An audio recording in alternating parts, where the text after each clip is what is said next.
All right, y'all. Leland Live Talk 99.5. It is 2:05. Let's do this thing. Should be kind of a busy Friday afternoon as we get cranked up here today in the old home studio. AJ, you doing all right, my friend? You doing good? Man, I'm too blessed to be depressed. Went to see Dr. Brian today. I'll be telling y'all more about that later. Had a good checkup. He says he's looking for you. You got to get your appointment. Got to get in there. Alabama Dental, of course, alabamadental.com. My teeth feel good. You ever do that after you've been to a cleaning? You just for a little while, you're just like, there. Yeah. Just kind of rub your tongue on around your teeth. Ooh, yeah, that smells. Do this every day. It's all smooth. All right. I'll tell you what I'm going to start with today. I'm going to sort of pick up where we were last night with the weather, believe it or not, because there's this interesting little conversation. And yes, I'm going to get to Bill Clinton being deposed and all that stuff. But there's this interesting little, I'm watching sort of an online thing that's happening after that storm blew up yesterday and caught a lot of people by surprise, both the hail and then the wind damage and all the stuff that happened from it. So there were some videos of what appeared to be a twister. It was kind of more of a dust devil. It wasn't a real tornado at all. And so that created a little debate, I suppose, online. And some of our weather forecasters got a little defensive because no one predicted a tornado yesterday. We were really outside of those severe parameters, which is the advice we were giving too. But and I guess some of the forecasters felt a little defensive. I was noticing even James Spann putting up some tweets about where he was yesterday when all that happened and what was being shown. And it turns out the Weather Service got on the ground. There was some tree damage, but it was largely determined to be from straight line winds. So they didn't really miss it. But I do think those kind of systems can catch anybody by surprise.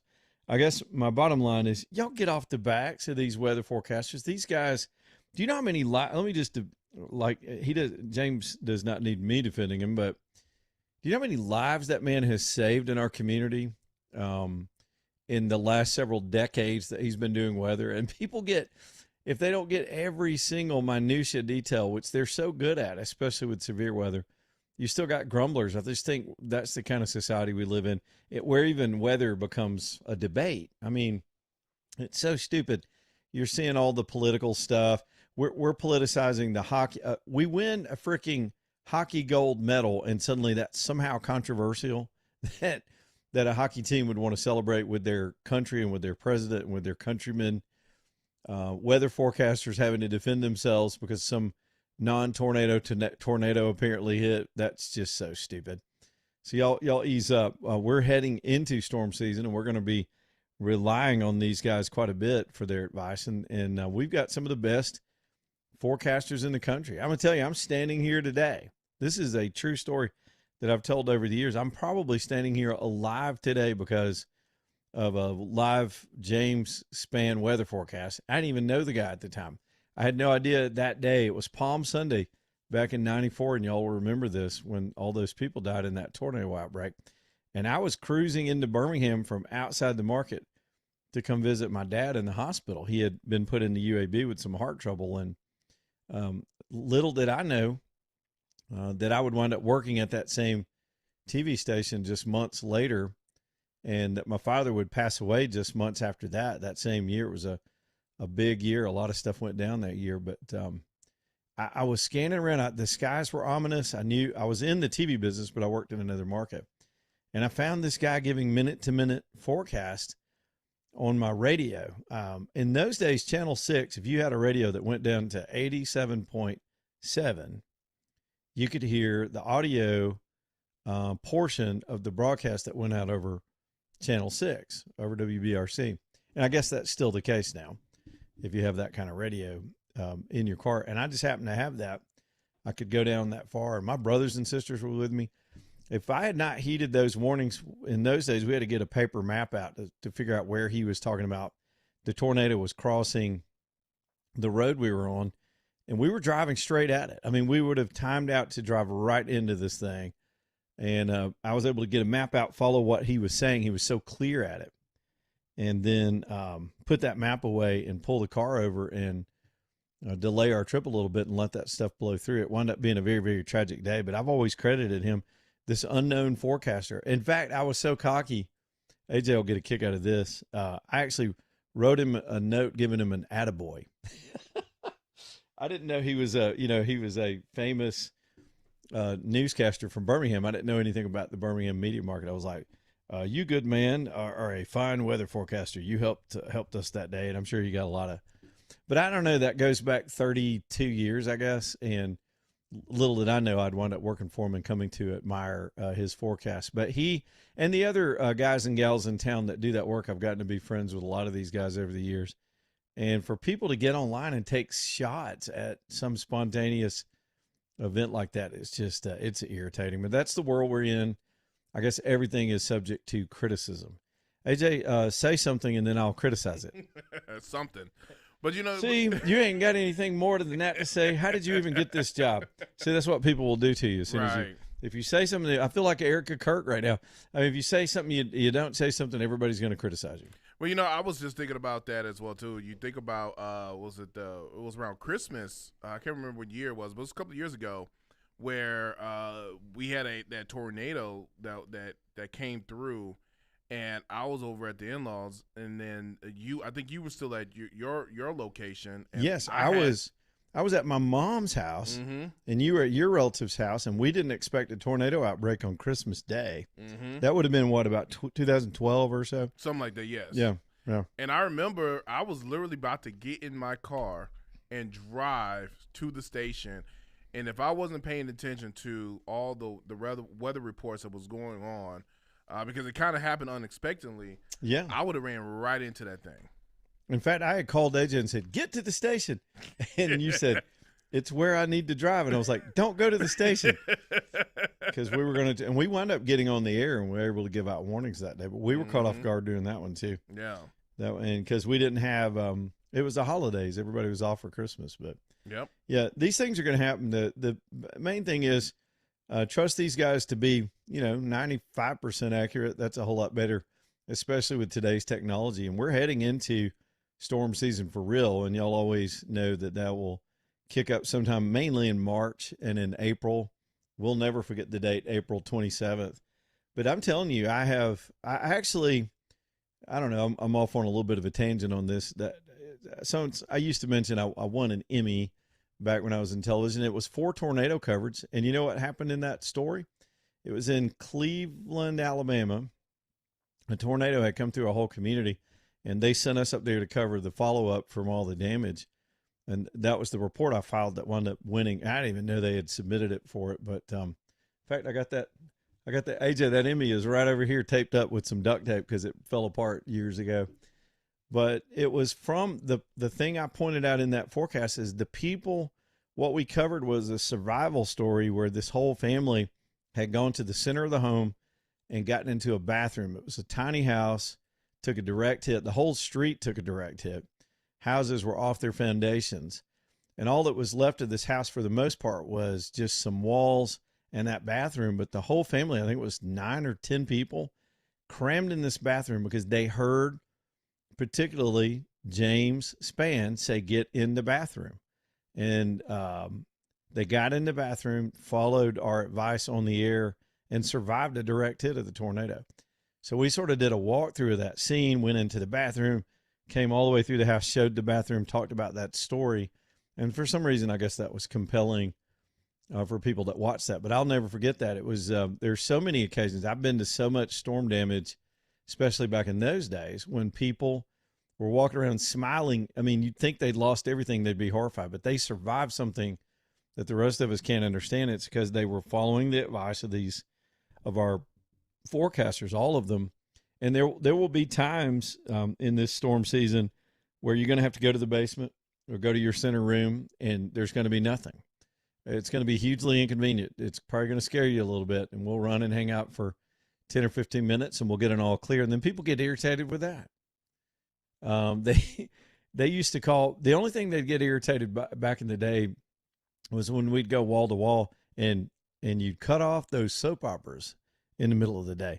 If we had a storm outbreak and Mamaw could not get her stories because you couldn't go back and watch it again. If you miss what Luke was saying to Laura at 2 p.m, because we were covering it up with live coverage, those old ladies would threaten to burn the TV station down.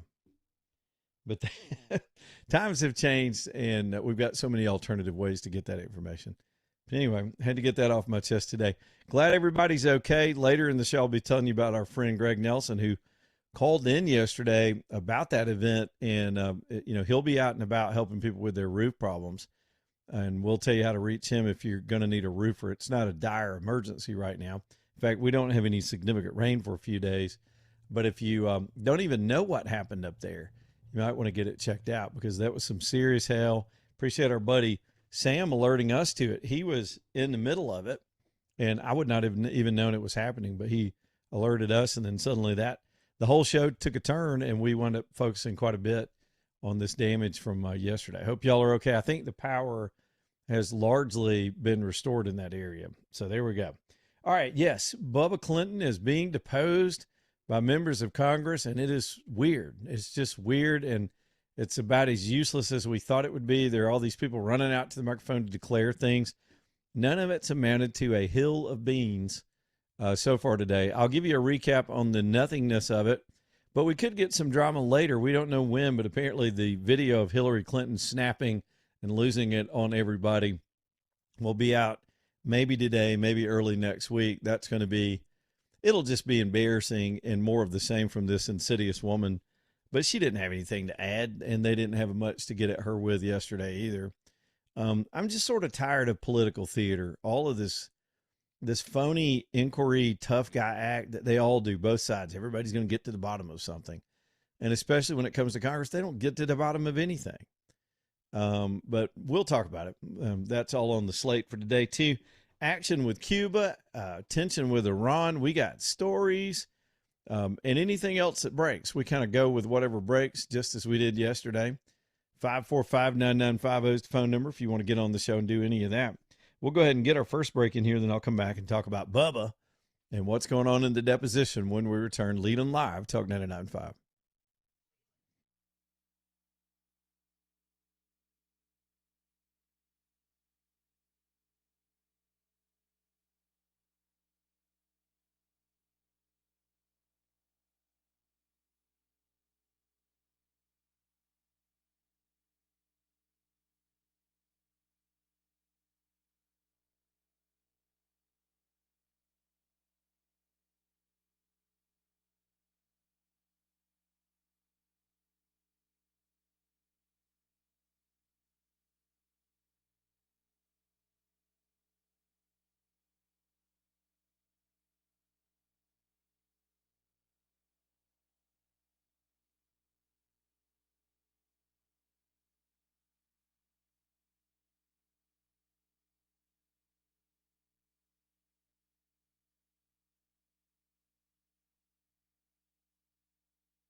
All right, let's do this thing. It's 2:20, and we have our colleague and friend Richard Dixon online. He's hanging out down at the RV show at the BJCC, one of my favorite annual events that they do down there every year. And Richard is on with us live right now on the hotline. What is up? What is up with you, Richard Dixon? First off, how dare you suggest I never got to the bottom of anything, Linda? I got to I the like bottom bottoms. of I a lot like of things tops. Epstein Island. There was a lot of beautiful bottoms over there. Can you yeah, imagine you're this so right guy's about such that. a liar, and they're so bad at asking questions, and he's such a liar? Can you imagine anything is really going to come out of this whole exercise? Oh, man, Frank Caliendo used to have a bit about doing the Jedi mind trick Clinton style. It's like, I'm not even here. Yeah. You don't even know where here is. If I were here, you'd be over there. You don't even know. What is there but here without a T? Like, good Oh, Lord. gosh. Okay, I'm starting small and working my way up here because I'm looking right now at this beautiful Jayco Go Light. It's from Bish's RV, and it's for you and me. Well, you have a huge RV, so what am I talking about? But this is for people who like the outdoors. If you're going to cook in this thing, you're probably going to cook over an open fire, but it does have a nice sink in the back. It's got a lovely fridge. It's got a place to sleep. It's got some storage. It's the bare minimum. It's one step above being in a tent, you know?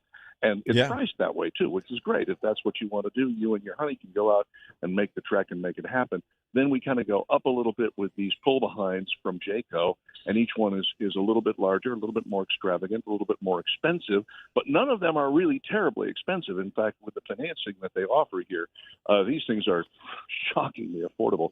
And this is just the beginning. There are a dozen RV dealers here. There are so many great different styles. Every kind of RV pull-behind or fifth wheel that you could possibly imagine is on display here. And they are literally marked down thousands of dollars because they want to get a good start, you know, to the season. So, I mean, these guys, here's one that's down $10,000.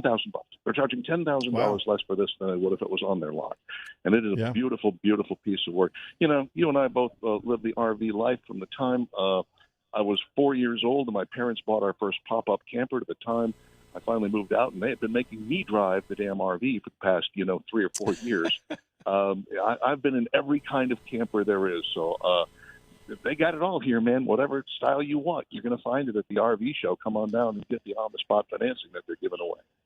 Yeah, it's just all about getting out there and finding something that fits your budget and your crew, whatever you're hauling, and just get out there and make the memories, you know? Absolutely. All right, I'll talk to you again in about a half an hour, man. All right, that's Richard Dixon checking in with us this afternoon. With the RV business. All right, so Bubba Clinton is in front of the congressional committee, which went to Chappaqua at the behest of the Clintons to work out an interview. Apparently, there are reports this afternoon that Hillary she just flipped the hell out yesterday and just started screaming, and it fits her history and her personality. So the video, while I don't think they got anything out of her that's going to point to any kind of criminal activity or any new information that we didn't already know. The Clintons are slippery like this, and the slipperiest of the slippery is Bubba. So all that testimony is being played out this afternoon. I don't know when it ends. We'll give you the drama when it does. There'll be inevitably sound bites and updates and all that stuff. For his part, Clinton says, "Hey, I didn't know he's doing anything. I was hanging around him. Sure. Yeah, I was in the pool and all, but that's paraphrase. He just but I didn't see nothing. I didn't know nothing." The Clintons have used that excuse before, and that it doesn't hold water. Even a lot of stuff Hillary said yesterday is probably not accurate. She threw him under the bus about some of the specifics they were asking, but we don't know what the detail is right now. That's all we know. Trump, for his part, was interviewed today. He's making a trip out to Texas, and he said he didn't like having to see Bill Clinton deposed. But he also said, hey, but they did worse to me, which is absolutely true. Bill Clinton's not been arrested or mugshotted or had his house raided over anything, especially made up stuff. Clinton even, to some people, Comer came out today, the head of the committee, and tried to imply that Clinton exonerated Trump of having anything to do with Epstein because he was asked about Trump, and Clinton did testify. No, he never brought Trump's name up. I never knew Trump to be part of any of this stuff. But that's good. That's not an exoneration because Clinton wouldn't know everything, but he would know that he didn't have any knowledge, and I guess that's a partial win if you're in this Trump versus Clinton, and it's really not that at all. And by the way, there's still not a shred of evidence that Trump was involved in any of these activities or heavily involved with Epstein at all. The left just keeps wanting to believe that, and they keep telling themselves that and saying things. For example, this Sonny Hostin, who I wouldn't know about if it wasn't for the social media clips, apparently just outright accused the president of the United States of molesting a 13-year-old girl. Woman has no evidence. She's going on her emotions and some bad information, and I really hope she gets sued right out of her hairdo by making a statement like that. That is not something you can do even with a public official if you're wrong. And then there's Paulina Luna, who's been coming out giving minute to minutes. She had this to say today about what she thinks the whole Epstein saga was about. Let's listen to her for a second. That Jeffrey Epstein was running a intelligence gathering operation. In my professional opinion, I do believe it was a honeypot operation. And I do believe that there's a list of individuals who did engage in trafficking, were given these plea deals, and I'm going to name those individuals right now. The first one would be Leslie Groff. The second one, Sarah Kellen. The third one, Nadia Markova. And the fourth one, Adriana Ross. All of these women engaged in the trafficking of minors as adults. They were working and complicit with Jeffrey Epstein's operation. And in my opinion, they are not to be given victim status because they did partake in harming young girls. I remember seeing in some of the files, some of these girls were, as young as 10, 11 years old and older. And so obviously we have a lot of work to do, but I did want to come and give an update and let you in lines of questioning. What she did there was there are these women that are being paraded around by the Democrats and have come forward, but they were given victim status, but some of them were given immunity because they participated in the grooming and the recruitment of some of these girls into this operation, but were covered by the immunity deals they had gotten so that investigators, whoever they may be at each period of this thing, could get their testimony. So they cut the deal, got themselves cleared, then started slinging evidence, a lot of which has not been able to be corroborated. And some people think they gummed up the situation. What Paulina Luna says there is that these women are predators. I feel a little sympathy for them because they got pulled into this operation probably initially as victims. And I think some people will give some latitude there. They get brainwashed and sucked into it, and then they become part of it. Almost like a Stockholm syndrome. But we'll continue to keep up with anything else that comes out of there today. To me, that's just a general summary. As far as Bubba Clinton goes, and I said it when Richard was on, they're never going to nail him down. You can't nail him down. He probably anticipates every single question, unless they've got a piece of smoking gun evidence that he's not prepared for. Generally, Congress people aren't the best questioners. I do think some of the attorneys are doing it deposition style. But even that, if it's not very, very focused and very direct and actually repetitive, Hillary Clinton came out and complained that she kept answering the same questions over and over yesterday. That's what happens at a deposition. I've had to sit in and monitor depositions quite a bit in the past. So the attorneys, especially the ones that are on, say, the prosecution side, are going to repeatedly ask you the same question over and over to see if you give varying answers, to see if you change your approach. It's a tactic. It happens in all depositions. It's not new, and Hillary Clinton knows that. So are they sleazy? Was Bill Clinton up to his neck in this thing? Absolutely he was. Will any of that be confirmed in this hearing and be any kind of smoking gun revelation? Probably not. All right, bottom of the hour. We'll be back in a minute. Let's do this, and we'll get your calls and comments in here, too, as we roll along tonight. Leland Live, Talk 99.5. Y'all stay tuned.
All right, let's do this thing again. Hueytown Pawn's looking for you if you want a gun of any kind of gun. If you want to go and look at pre-owned stuff or you want some brand new stuff, they've got it for you at Hueytown Pawn. We tend to feature whatever the latest special is, and sometimes they'll have these for a few days and until Tommy runs out of stuff. And lately it's been these AR-12s. Last year at the end of the year, it was a pre-owned, these sort of pre-owned law enforcement handguns, the Glock 22s, the old generation Glock 22s. Tommy will just run a flash sale and unload those. I really love the one I bought from him. And then sometimes we'll focus on hunting and whatever else. Right now, it's the deal on the AR-12s while they last. Two different models, $279 and $299. Go check them out. They had so many people showing up at the store the other day. They had to, Tommy told me, he said, we had to shut the door and make people wait outside because of fire codes. They could only let so many people in there. Word is out about the deals, but it's sort of first come, first serve when he does this. So he'll put something special on sale, sell it till it's gone, and then you're left with everything else that's there that's always fairly priced. They've got everything you need in the tactical platform, the personal carry, outdoor stuff. I know hunting season is wrapped up, but you've got all the hunting stuff you could need, scopes, suppressors, all this vault full of sound suppression as we get into 2026. So go get to know them. Make it your alternative place to also shop when you're looking for something in the way of any kind of weapon, and get to know Tommy and them. It's like having a huge resource when it comes to guns. And again, because they have a pawn license, they do have a nice selection of pre-owned stuff that people have brought in. You might want to take a look at some of that too. Hueytown Pawn, Brook Lane Drive. Y'all go see them. Hueytown Pawn. All right, let's see. I think I'll go to some of the international stuff real quick because it's getting interesting, especially with the kind of Cuba and Iran are front and center today. So we'll start with Cuba. Trump said in the middle of he was doing one of those tarmac interviews where he's getting outside of Marine One, the helicopter's fired up, you can't hardly hear him. Reagan kind of made these kind of interviews famous back in the 80s. And so it wouldn't do us any good to try to repeat that audio for you because it was so noisy with the helicopter. But Trump said that he said we may have to do a friendly takeover of Cuba, and eyes popped out of heads. Now, this follows that boat shooting incident, and I've got a few more details on that today, too. Cuba, he said, is talking to us. Now, we don't know what any of this means. It doesn't look like a big military standoff or confrontation. But Cuba, as I've described all week, especially after the boat incident, is really cut off from the world right now. They're cut off from energy. Trump said something along the lines is they're out of money, they're out of food, they're out of energy, they need help. So in order to get help from the United States, they can't count on the Iranians to help them.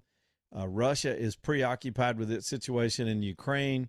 Venezuela was a partner in a lot of that. With Maduro's capture, that has been disrupted.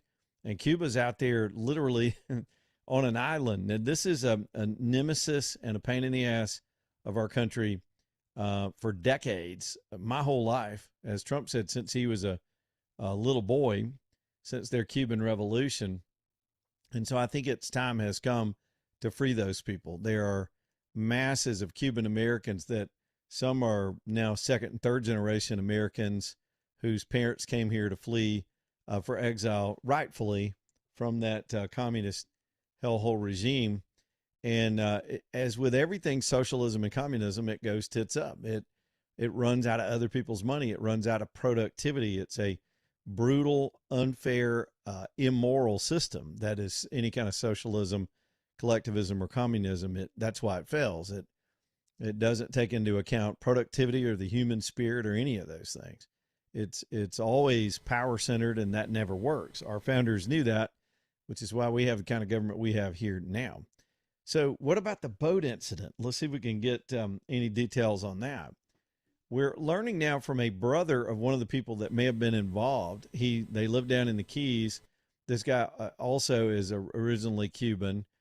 And the family members are saying that, and I don't have the guy's name in front of me, but he had become obsessed with getting his family, the rest of their family, out of there. I think that with the situation getting more dire, he decided that he could take it upon himself to just go storm the island, cause trouble, and get his family out. I believe One report said he may have had two daughters on the island. We don't know who else was on the boat. The boat was stolen from another Cuban immigrant down in the Keys. The rest of his family says they knew nothing about this plan, but they did know that this one particular individual had become sort of almost just, they called it foolishly obsessed with going and going ashore in Cuba. And eventually he acted on it, and he had a lot of people with him. Now 4 people are dead. Others are hospitalized. There may have been a firefight between the Cuban forces and this boat. It was not a speedboat as the Cubans categorized it. In the meantime, Marco Rubio, who would deeply understand this situation instantly, has not said too much definitive on our understanding of what happened. The State Department still investigating. The federal government here still investigating. So it doesn't look like it's going to turn into some international incident, only because the guys on that boat, while well-intentioned, and I believe, and my sympathies are with them, whatever they did, they might have done something very, very foolish. It's still a sovereign country that has sovereign territory, and they're going to defend their island against this kind of stuff just like we would. And so that may have been what went down. That's all we can tell about the incident so far, and we're continuing to keep up with it. So just letting you know about all that while we roll along. Now let's talk about Iran while we're doing international stuff. The president was also asked about that today. As you know, from all the coverage, we have an absolute armada. It's the biggest naval buildup, I believe, since the Iraq War back in the early 2000s. And we have parked massive aircraft carriers. The Gerald Ford is the latest one to show up on the scene. We've got fighter jets sitting in Israel, refuelers sitting in Israel. We've got the whole place kind of surrounded where the water bodies are. Now, the 2 aircraft carriers have 2 different missions. One would be designated to go on whatever offensive assault we may or may not do. That would be taking out radars, taking out infrastructure, air assault, whatever. The other, the Gerald Ford, is largely believed to be in a sort of a defensive posture, a dome-type posture, to protect our allies in the region that are either giving us permission or helping us with this operation. That is more of a defensive posture, particularly Israel and some of the other countries in the region that might take incoming missiles or attacks on our troops that remain in Iraq or in other bases in the region as well. We're still evacuating. The ambassador to Israel, Mike Huckabee, told his staff, if anybody wants to get out, today's the day to do it.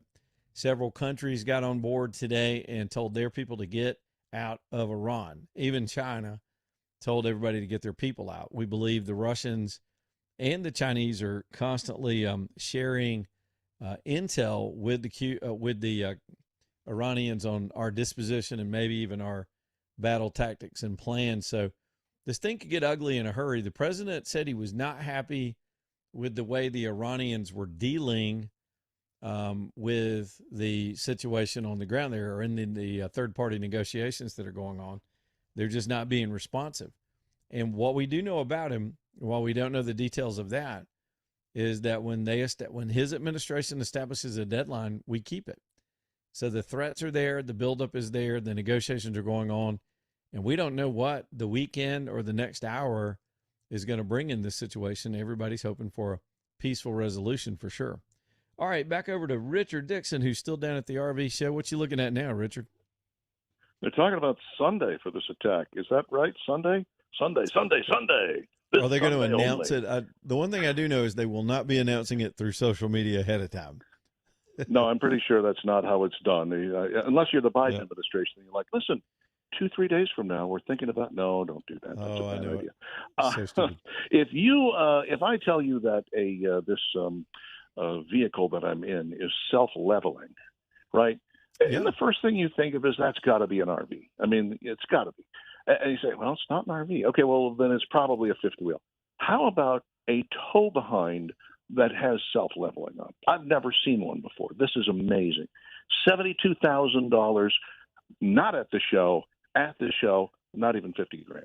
That's what we're dealing with here. And I've got a big old master bedroom here just off the bathroom, a beautiful kitchen and dining area. It's got a fireplace in it. It's got a fireplace in it.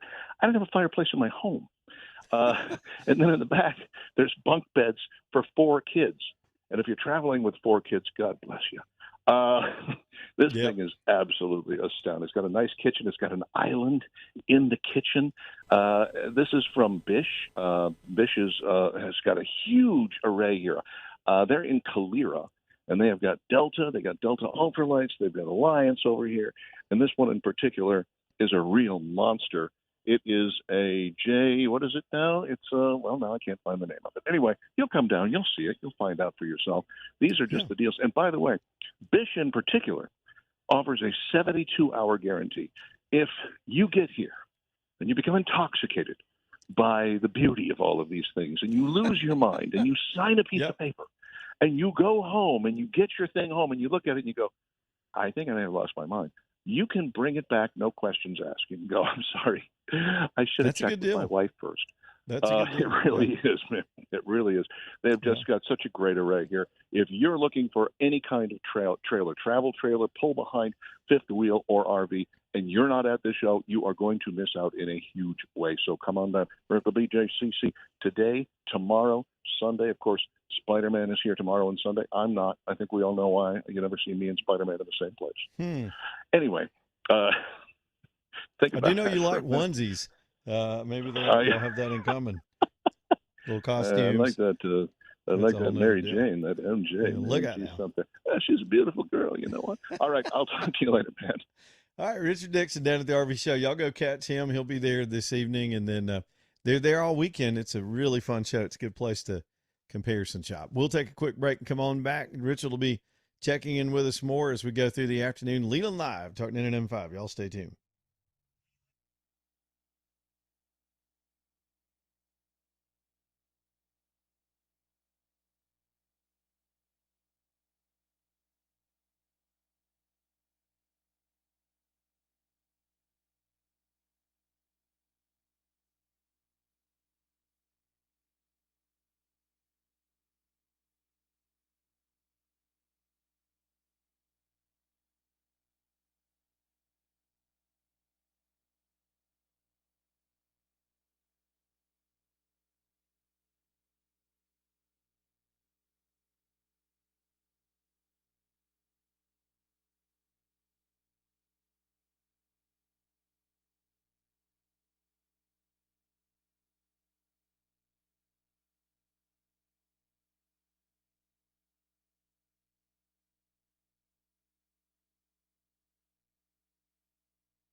All right, y'all. EcoView windows and doors. Let's talk, man. It's finally warmed up outside, and that's a great thing. I'm looking forward to this weekend in the 70s. I'm gonna get some work done. When it gets warmer, it's a little harder to feel the drafty sensation I've been telling you about all winter. If you've got single pane windows and you know your house just isn't comfortable all the time, and you walk near those windows, and that's really a telltale sign of one, that your house is leaking, but two, that of course you're wasting money. The industry average is it's about 35% of your money is literally going out that window and out your doors if your house isn't tight. And a lot of houses were just built that way years ago. If you've got an older home, and I grew up in a home that was made in the 1920s, so we clearly had a leaky, drafty house, and those old windows were painted shut for years and years. That's a fire hazard in and of itself. It really does pay to improve your windows on your home. Even newer homes, some newer homes were built with inferior windows.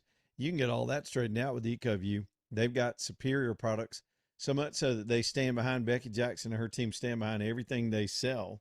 And so they will come to your house, give you an assessment of exactly what they can do to save you money. And again, with the average being 35% loss, and some of you will have more loss than that on your energy bill, you'll immediately begin saving money. That let them tell you how that 35% guarantee works. And the way that all shakes out is they can save you 35% over the first 12 months. I mean, just go look at your last power bill and take 35%. Some of y'all, that's over $100 because these power bills are insane right now. And you add that up over a year, you start to get some buyback and some payback in doing this project. Again, they stand behind the workmanship. They have glass break warranties, warranties that follow after they leave. And, of course, the guarantee on your savings. It's a complete company with great products that are beautiful and will fit whatever architectural style you have on your home. It's ecoviewwindows.com. Let them come give you a free estimate. They're really good at it. ecoviewwindows.com. All right, here I am looking over all these news headlines, hoping to move on from the Epstein story because clearly we got some other things we could get into a little bit later.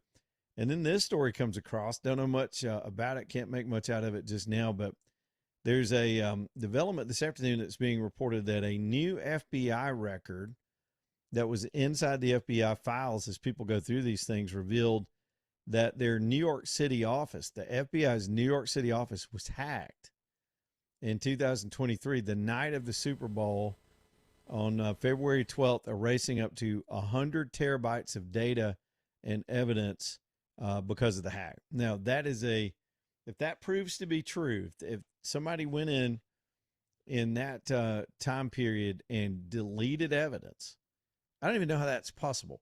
Why would, man, my mind's spinning right now. Why would the FBI not have redundancy? That is backups of everything they've collected. There should never be evidence that's all in one place and it gets destroyed.